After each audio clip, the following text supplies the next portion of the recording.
इस वक्त आतिफ मुनसफ खान, तहसील चेयरमैन हवेलियाँ, उनके आबाई कब्रिस्तान में मैं इस वक्त मौजूद हूँ।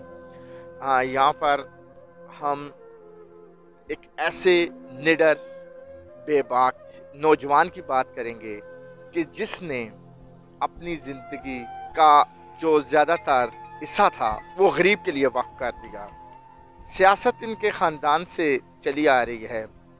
अपने वालिद के बाद इन्होंने जो सियासत में अपना एक नाम और मुकाम बनाया, इतने कम अरसे में ये सादत कम लोगों को नसीब होती है।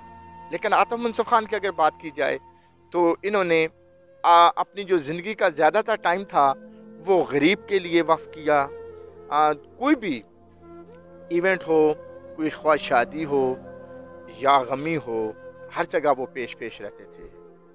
हाल ही में एक वाक़या, नौजवान बच्ची जो गरीब ख़ानदान से ताल्लुक़ रखती थी, उसके कब्र पर गए, खुद कब्र खो दी। ऐसे लोग क्या ज़िंदगी में कम वक्त के लिए आए होते हैं कि जो गरीब के लिए सोचते हैं? कोई भी खैर बहबूद का काम हो, आतिफ खान पेश रहते थे। अगर कोई उनकी ज़िंदगी की हिस्ट्री के बारे में बात की जाए तो बच्चों का कोई प्रोग्राम हो तो उसमें भी वो जाते थे, बड़ों का प्रोग्राम हो तो उसमें भी जाते थे। वो शफकत शुदा इंसान थे जिन्होंने अपनी ज़िंदगी दूसरों के लिए वक्फ कर दी। सियासत में जब आए तो उन्होंने अपनी तहसील हवेलियाँ के लिए वो काम कर दिखाए जो कई अदवार से चले हुए चेयरमैन आ रहे थे और वो काम कर ना सके। रोड्स का काम हो, लाइट्स का काम हो, TMA वालों का, और स्पेशली रेडी बान लोगों के लिए उन्होंने काफ़ी काम किया। उनकी आवाज़ बने, उनको बेजाज जुर्मानों से निजात दिलवाई।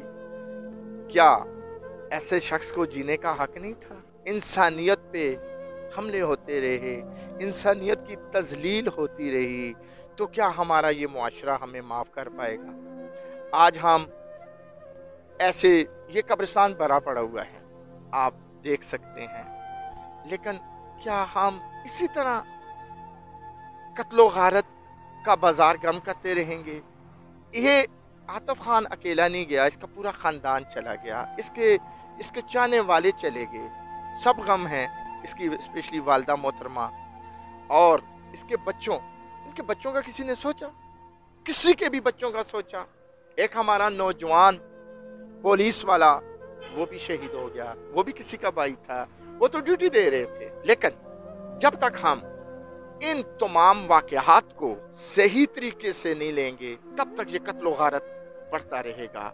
इसी तरह नौजवान शहीद होते रहेंगे। पूरा जिला हरिपुर आज हजारों अश्क बार आंसुओं के सामने इस नौजवान आतिफ खान को दफनाया गया। लेकिन क्या ये इंसानियत की तजलील नहीं है कि राह चलते इंसान को मारा जाए और फिर उसको बेदर्दी के साथ जलाया जाए?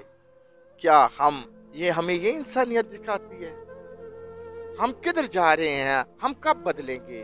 कौन हमें बदलेगा? अगर आतिफ मुनसफ खान की बात की जाए तो ये आतिफ मुनसफ खान एक ऐसा शख्स था कि जिसकी मुल्की हालात पे बात की जाए तो उसकी मोहब्बत अपनी थी, लेकिन फ़ॉरेन लोगों से भी इसकी मोहब्बत थी। ये हर वक्त उनसे प्यार और मोहब्बत से बात करता था। इसी वजह से पूरे मीडिया पर आप देख लें, वह प्रिंट मीडिया हो, इलेक्ट्रॉनिक मीडिया हो, एक ही बात है और एक ही नाम है, आतिफ मुनसफ खान शहीद हो गया। अल्लाह ताला आतिफ मुनसफ खान की आखिरत की मंजिलें आसान फरमाए।